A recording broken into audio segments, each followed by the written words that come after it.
శరణం ప్రబధ్యే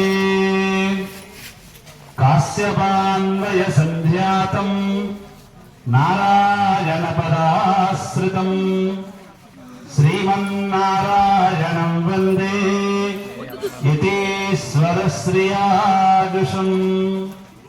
ఓం అస్మద్గురుభ్యో నమః. జై శ్రీమన్నారాయణ.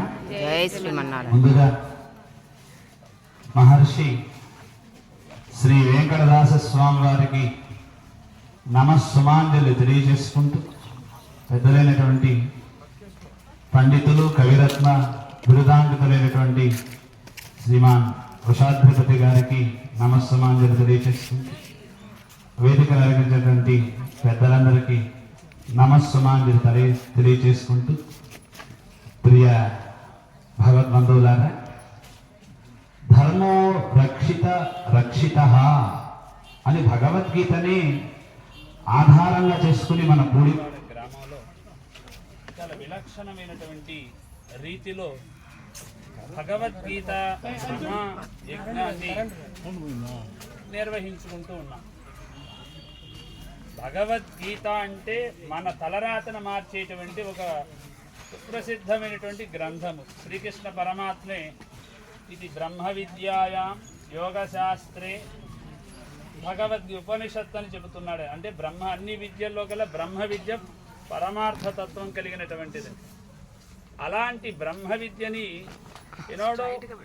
ఎన్నో కాలాల నుండి భగవతత్వం అనేటువంటిది లోకంలో ఆవిర్భవించే ఉన్నది.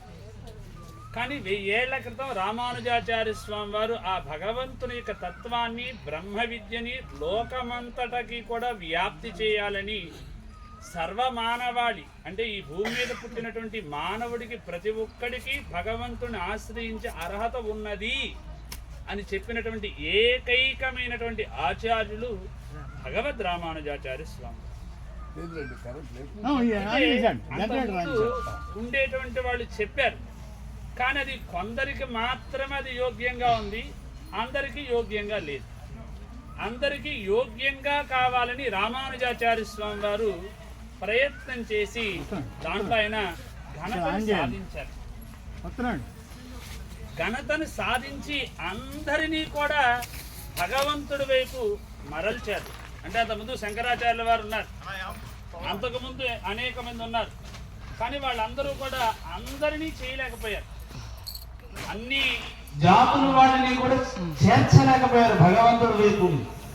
కానీ రామానుజాచార్య స్వామి వారు జాగృతం చేసి లోకమంతటినీ కూడా భగవంతుడి వైపు ప్రయాణింపచేసి ఇది శాశ్వతమైనటువంటి ప్రయాణము, ఇంతకు ఉన్నటువంటి ప్రయాణం అంతా కూడా అశాశ్వతమైనటువంటి ప్రయాణము. ఈ ప్రయాణంలో ప్రతి ఒక్కరు అర్హుడే భగవంతుడికి. వీడు వాడికి కులము మతము వర్ణం అనేటువంటి భేదమేమీ లేదు అని చెప్పారు. అయితే నడుస్తూ వచ్చింది. మనకి మీ అందరికీ తెలిసే ఉంటుంది, ఈ ప్రాంతాల్లో పెద్దవరము, ముత్తిపల్లి, ఈ ప్రాంతాల్లో గురువులుగా ఉండేవారు. అంటే రామానుజాచార్య స్వామి వారు 74 పీఠాలను స్థాపించి ఒక్కొక్క ఇంటి పేరుకు ఒక గురువుని పంపించి వారికి సమాశ్రయం చేయటం, వారికి ఏదో ఆళ్వార్ల యొక్క చరిత్రని, భగవంతుడి యొక్క చరిత్రని చెప్పటం, ఏదో కొద్ది గొప్ప వాళ్ళని ఇటువైపు ఆకర్షించే ప్రయత్నం చేశారు భగవంతుడు. కానీ కొంతకాలానికి అది ఆగిపోయేటువంటి స్థితి ఏర్పడింది. ఇవాళ చెన్నజేరు స్వామివారు వచ్చారు, ఇంకా కొంతమంది జీయర్లు వచ్చారు, కొంతమంది ఏదో శాస్త్రాలు చదువుకున్నటువంటి వాళ్ళు వచ్చారు, చెప్పారు. కానీ అంతకు పూర్వం సుమారుగా ఒక 100 సంవత్సరాలకి వెనక్కి వెళ్ళాం అనుకోండి. 100 సంవత్సరాల వెనక్కి వెళితే వాళ్ళు ఏదో చెప్పేవాళ్ళు, కొంతమంది ఆచరించేవారు, ఆచరించకపోయేవారు. కానీ వెంకటదాస స్వామి వారు ఆవిర్భవించి పూడివాడలో వారి ద్వారా కొన్ని గ్రామాలు, కొన్ని పట్టణాలు రామానుజ వైభవాన్ని వాడవాడలా ఇంట కూడా రామానుజ సాంప్రదాయాన్ని వ్యాప్తి చేశారు. అంతకుముందు పెద్దజీయర్ స్వామి వారు లేరండి. పెద్దజీయర్ స్వామి వారు పూర్వం ఇందాక వారు చెప్పారు, ఎవరు? వామనికల సుబ్బారావు గారు, వాసుదాస స్వామి వారు. వాసుదాస స్వామి వారు వీరు ఒకేటువంటి సమకాలికులు. బహుశా సమకాలీనటువంటి సమయంలో కూడా వాసుదాస స్వామి వారు ఏదో కొంత మట్టుకే పరిమితం అయ్యారు. కానీ వెంకటదాస స్వామి వారు ఈ గుంటూరు జిల్లాలో ఉన్నటువంటి ఈ పూడివాడ సముద్ర తీరానికి దగ్గరగా ఉన్నటువంటి పూడివాడ దగ్గర నుంచి మొదలుకుంటే కృష్ణా జిల్లాలో ఉన్నటువంటి కొన్ని ప్రాంతాలు, మేము పుట్టినటువంటి చావలి, పెరవలి, పాలెం, మూలుపూరు, కూచిపూడి, ఇంకా కొన్ని ఆ పై గ్రామాలు, బందరు, ఈ ప్రాంతాలన్నింటిలో కూడా వారికి శిష్యులు ఉండేవారు. అయితే శిష్యులు ఉండటమే కాదు, ఇవాళని బహుశా మరుగున పడిపోయినాము. మా చావలి గ్రామాలు ఇప్పటికీ చెప్తూ ఉంటారు, ప్రతిరోజు వారంలో ఒక రోజు ఒక ఇంట్లో భజన, శుక్రవారం ఒక ఇంట్లో, శనివారం ఒక ఇంట్లో, ఆదివారం ఒక ఇంట్లో, అంటే 7 రోజుల పాటు భజన జరిగేది. అంటే 7 రోజులు కాలక్షేపం చేసేవారు. 7 రోజులు కాలక్షేపం చేయడం అంటే ఏంటి? మరి వాళ్ళ రోజున సమయం లేదండి అంటున్నారు. అప్పటి కాలంలో బహుశా సుమారుగా ఒక 90 సంవత్సరాల క్రితం అనుకోండి, 90 సంవత్సరాల క్రితం రోజుల్లో తెల్లవారుజామున మగ మనిషి ఇంట్లో నుంచి బయటకు 4 గంటలకు వెళ్ళి పొలం వెళ్ళేవారు. మళ్ళీ సాయంత్రం 6 అయితే వచ్చారు, ఆడవారు 7 అయితేగా ఇంటికి వచ్చేవారు పొలం నుంచి. ఆ సమయంలో కూడా వాళ్ళందరూ కూడా 8 గంటల 8:30 కల్లా వాళ్ళ కార్యక్రమాలు పూర్తి చేసి 8 గంటలు చక్కగా భజన చేసుకుంటారు. ఆ భజన చేసుకుంటే అందరిలో కూడా రామానుజ తత్వం ఏర్పడి, భగవత్ తత్వం అనేటువంటిది చీకటిగా ఉన్నటువంటి దేహంలో కాస్త వికాసం వచ్చి, వెలుగు వచ్చి, వాళ్ళలో కూడా కాస్త వికాసం బయలుదేరింది. వారి సాంప్రదాయాన్ని అంతగా వ్యాప్తి చేశారు. రామానుజ సాంప్రదాయం ఇది ఈ వర్ణమా, ఆ వర్ణమా, ఆ తెగ, ఈ తెగ అనేటువంటిది ఏమీ లేదు. వారిని చూడగానే వారు ఎక్కడికైనా వెళ్తే వారి యొక్క పాండిత్యాన్ని, స్వామి మా ఊళ్ళో కాస్త కాలక్షేపం చెబుతారా, ఒక రామాయణము, మహాభారతము, భాగవతము, ఏదో ఉపనిషత్తులు, ఏదో ఒక కాలక్షేపం చేయించేవారు. వారి తరం తర్వాత వారి పిల్లలు మహానుభావులు శ్రీనివాస పెరుమాళ్ గారు, వెంకటాచలపతి గారు, దాసరథి సూరి గారు, తర్వాత కృష్ణప్రసాద స్వామి గారు, వీరందరూ కూడా చక్కగా గ్రామాల్లో వెళ్ళి రామానుజ సాంప్రదాయం అందరికీ రామాయణం అంటే ఏమిటి, భారతం అంటే ఏమిటి, భాగవతం అంటే ఏమిటి, ఇవన్నీ ప్రచారం చేశారు. ఇది రామానుజులు కోరుకున్నటువంటి కళ, రామానుజులు వారు కోరుకున్న కళ అండి. ఇలా లోకంలో వ్యాప్తి జరగాలి, వీరందరూ బాగుపడాలి. వారి మంత్రాన్ని స్వీకరించినప్పుడు వారు గురువు గారు తిరుక్కోష్టి నమ్మి గారు అడుగుతాయా, నీకు మంత్రం ఇచ్చాను కదయా, నువ్వు ఎందుకయ్యా అందరికీ చెబుతున్నా అంటే, లేదండి అందరూ వైకుంఠానికి వెళ్ళారనుకోండి, నేను ఒక్కడిని నరకానికి వెళ్తే ఏమవుతుంది కనుక, అదే పెద్ద కొంపలు అంటుకోవు కదా, నేను ఒక్కడిని నరకానికి వెళ్ళడం వల్ల ఇంతమంది బాగుపడితే నేను ఒక్కడిని బాగుపడిపోతే ఏముంది, వాళ్ళు బాగుపడితే నేను ఆనందిస్తా అన్నారు. అంటే లోకంలో అందరూ బాగుపడాలనేటువంటి కళ రామానుజాచార్య స్వామి వారు. ఆ కళకి సహకారంగా కొంతకాలం నడిచి ఉంటుంది, మనకు తెలియదు. కొంతకాలానికి మరుగున పడవచ్చు. పడినటువంటి దాన్ని మరలా ఉజ్జీవింపజేసినటువంటి మహానుభావులు వెంకటదాస స్వామి వారు. వారి కుమారులు 4. అంటే దశరథుడికి ఎంతమంది కుమారులు అండి? 4 కుమారులు. ఆ 4 కుమారుల్లో కూడా చక్కగా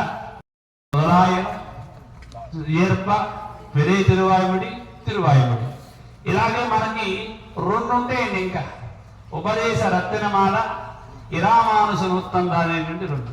ఆ 2 తయారై చక్కగా కవిగా మరియు వ్యాకరణ, మీమాంస శాస్త్రాన్ని, పురాణాన్ని చక్కగా వారు అధ్యయనం చేసి, ఇంతకుముందు వారిది భద్రాచలంలో కూడా వ్యాఖ్యానం వస్తూ ఉండేదట. అవే భద్రాచల రామచంద్రమూర్తి తిరుకళ్యాణ మహోత్సవం 3 సంవత్సరాలు చెప్పారట. మరి అలాంటి మహానుభావులు మనకు దగ్గరగా ఉండి, మనకి సాంప్రదాయమైనటువంటి పద్ధతిలో ఇక్కడ వారికి ఒక ఆరాధ్య దైవంగా సంతాన వేణుగోపాల స్వామి వారికి దివ్య ఆలయాన్ని నిర్మాణం చేసి, ఇది మూలస్థానంగా చేసుకుని, ఈ మూలస్థానం నుండి చక్కగా ప్రచారాన్ని సాధించినటువంటి మహానుభావులు వెంకటదాస స్వామి వారు. వారి యొక్క పుత్రులు, వారు చిరస్మరణీయులు. ఇలాంటి ఈ వైశాఖ మాసంలో చక్కగా బ్రహ్మోత్సవాల సందర్భంగా 18 అధ్యాయాలు కలిగినటువంటి భగవద్గీత పారాయణ మహోత్సవాన్ని 18 కుండాలుగా చక్కగా ఈ కార్యక్రమాన్ని ఏర్పాటు చేశారు కుశాద్రపతి గారు. ఏమంటే మీకు ఈ ఆలోచన ఎప్పుడు వచ్చింది? 2020లో వచ్చిందండి. 2020లో ఈ కార్యక్రమం చేయాలనుకున్నాం. ఇందిరాదేవి నాకు చాలా సహాయం చేశారు దీనిలో. కానీ ఆమె మరి ఏమిటో భగవంతుడి యొక్క లీల ఎలా అవుతుందో తెలియదు కానీ ఆమె కాలు ఫ్రాక్చర్ అయింది. అది లేకపోవడం లోపంగా చాలా లోపంగా ఉంది. మాకు ఇందిరాదేవి గారు బాగా పరిచయం. రఘుశేఖర ప్రసాద్ స్వామి వారు, మా స్వామివారు హైదరాబాద్లో ఉంటారు, సిఏ గారు, దేవనాథ్ సూర్య గారు. మేము ఎప్పుడు కూడా ఈ వాట్సాప్లో ఉన్నటువంటి పూడివాడ వేణుగోపాల స్వామి వారి యొక్కటువంటి చక్కగా దాంట్లో సేవలో పెడుతూ ఉంటారు. ఇక్కడ జరిగే కార్యక్రమాలు మేము చూస్తూ ఉంటాం. హరినామ సంకీర్తన ఈ కార్యక్రమాలు మొదలైన నుండి చూస్తున్నాం. చక్కగా తెల్లవారుజామున నిద్రలేచి చక్కగా సాంప్రదాయంగా నగర సంకీర్తన చేయటం ఎంతో గొప్ప విశేషం. పెద్ద జీవి స్వామి ఒక చిన్న మాట చెప్పారు. పెద్ద జీవి స్వామి ఆశ్చర్యపోయారు. కానీ చిన్నజీవి స్వామి వారికి గురువు గారు పెద్ద జీవి స్వామి వారు అక్కడ వేకనూరు, మోదుమూడి ఆ ప్రాంతాలకు వారు వెళ్ళినప్పుడు ప్రతి ఒక్కరు ముఖారవిందంలో కూడా చిరుమణి చక్క ఊర్ధపుండ్రధారణ, ద్వాదశోర్ధపుండ్రాలు. ఇదేంటి ఇక్కడ ఎంత చక్కగా ఉంది, ఎక్కడ ఈ సాంప్రదాయం? సహజంగా ఎవరు ధరిస్తారవి? వైదికంగా ఉన్నటువంటి వారు ధరిస్తారు. వైదికంగా కానీ వ్యవసాయం చేసుకునేటువంటి వారు కూడా ద్వాదశోర్ధపుండ్రాలు ధరించి మెడలో తులసిమాల వేసుకుని అడేం రామానుజదాసన్, నేను అడేం రామానుజదాసన్ అనేటువంటి నామం ఏంటి అని వారు ఆశ్చర్యం వ్యక్తం చేశారంటే పెద్దజీవి స్వామి వారు వ్యక్తం చేసి అప్పుడు ఇది ఏమిటని తెలుసుకుంటే పూడివాడలో ఉన్నటువంటి వెంకటదాస స్వామి వారి యొక్కటువంటి శిష్యులు వీళ్ళంతా కూడా వాళ్ళు చక్కగా చెప్పారు, చేశారు, ఇలా ఆచరణలో పెట్టారు వాళ్ళందరినీ కూడా. మాకు తెలిసి మా ఫ్రెండ్స్ ఉన్నారు, మాతో పాటు చదువుకున్నటువంటి వాళ్ళు పిల్లలు వెంకటదాస స్వామి వారి దగ్గరే శిష్యులకం చేశారు. వారి తాతగారు వారి పిల్లలు కూడా మేము 10th అయిపోయేదాకా ఎప్పుడు కూడా కటింగ్ చేయించినవాడు కదా. ఇదేంటయ్యా అంటే ఏమో మా తాత ఎప్పుడు కూడా కటింగ్ చేయించినవాడు కాదు, ఏదో గుడికి వెళ్ళి తలనైనాలు ఇవ్వటమే, ఇంకేం ఉండేది కాదు. ఇది ఎక్కడదయ్యా అంటే వెంకటదాస స్వామి వాళ్ళ నుండి వచ్చింది. వాళ్ళ ఇంట్లో ఏమైనా రోజు పప్పు ఉంటుంది. వాళ్ళు ఎప్పుడు మాంసాహారాలు భుజించారు. ఇప్పుడు తరం మారింది, 10వ తరగతి అయిపోయింది, ఏదో కొంచెం ఎట్లా ఉండొచ్చు అంటే అప్పుడు దాకా కూడా వారికి ఇలా ఉండాలని ఒక ఆదేశాన్ని రోజు భగవంతుడికి నమస్కారం చేసుకోవాలి, రోజు తల్లిదండ్రులకు నమస్కారం పెట్టాలి, గురువులు తలవాలి, గురువు నమస్కారం చేయాలి. ఇదంతా కూడా ఒక సాంప్రదాయం. ఈ నేర్పిన మహానుభావులు వెంకటదాస స్వామి గారు. వారికి మనసా వాచ కర్మణ ఈ గోష్ఠికి నమస్కరిస్తూ మా శరణాగతి గోష్ఠి తరపున ఈ కార్యక్రమాన్ని నిర్వహించేటువంటి మహానుభావులు ఒకసారి మా పెరుమాళ్ యొక్క వస్త్రాన్ని వారికి కూడా సమర్పించాలని భావిస్తున్నాం. జై శ్రీరామ్.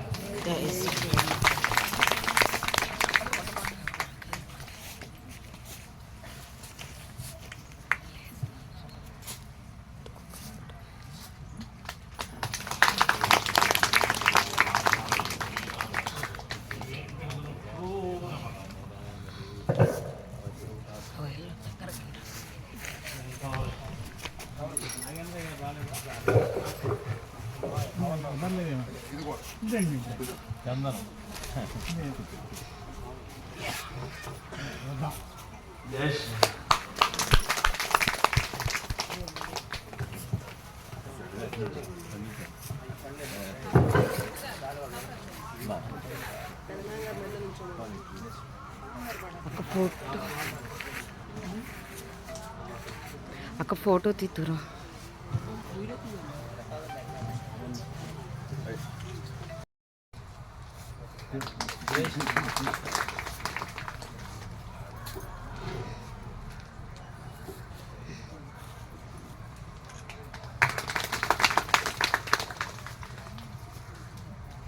ముందు మీకేంటి సార్, ఆయన లేకపోతే రేపు చేయగలిగేవాడిని కాదు. ఇల్లు కట్టించింది వాడు, నన్ను గిట్టువాడిని చేశాడు.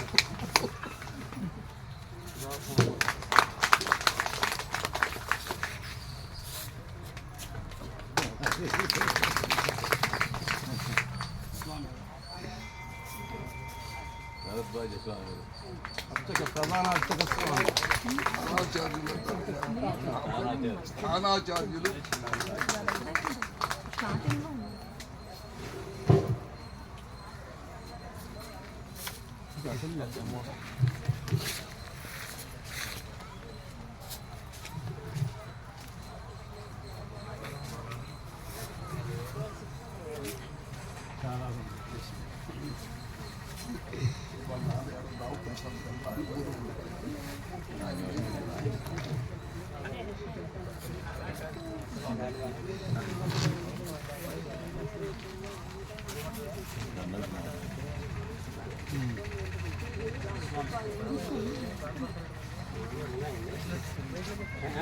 చాలండి